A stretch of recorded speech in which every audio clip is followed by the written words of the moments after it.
नमस्कार सर्वांना, स्वागत आहे पुन्हा तुमचं आपल्या चॅनलवर अन्नपूर्ण मराठीचं।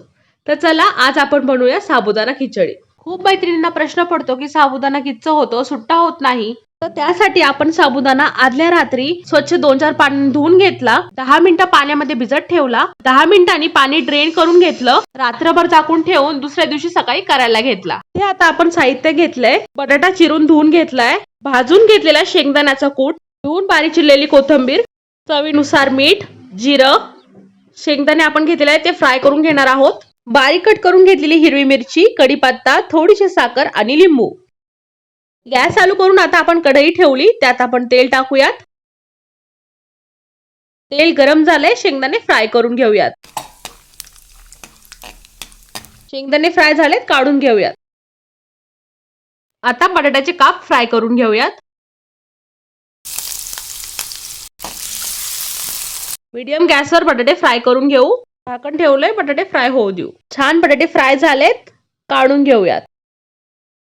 आता हा जो साबुदाणा आहे त्याच्यात आपण शेंगदाण्याचं कूट टाकून घेऊयात। आधी साबुदाण्यामध्ये कूट टाकल्याने आपला साबुदाणा चिकट होत नाही, सुट्टा होतो। थोडीशी साखर, चवीपुरतं मीठ,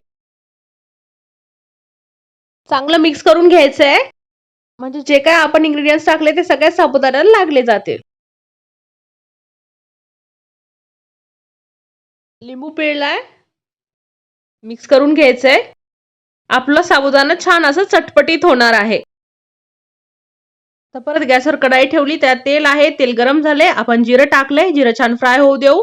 हिरवी मिरची टाकली, कढीपत्ता, साबुदाणा टाकूयात, मिक्स करून घ्यायचंय। बघा किती सुट्टा झालाय साबुदाणा, चांगला परतून घ्यायचंय आपल्याला। फ्राय केलेले बटाट्याचे तुकडे टाकलेत, झाकण ठेवलंय, मंद आचेवर आता 5 ते 6 मिनिट ठेवू। स्वच्छ धुवून बारीक चिरलेली कोथिंबीर टाकूयात, मिक्स करून घेऊयात। फ्राय केलेले शेंगदाणे, चला तर मग तयार आहे आपली मऊसूत, चटपटीत आणि चविष्ट साबुदाणा खिचडी। अशाच पद्धतीने तुम्ही बनवा, नक्कीच तुमची साबुदाणा खिचडी मोकळी सुटसुटीत होईल। तुम्हाला रेसिपी आवडली असेल तर चॅनलला लाईक, सबस्क्राईब, शेअर नक्की करा।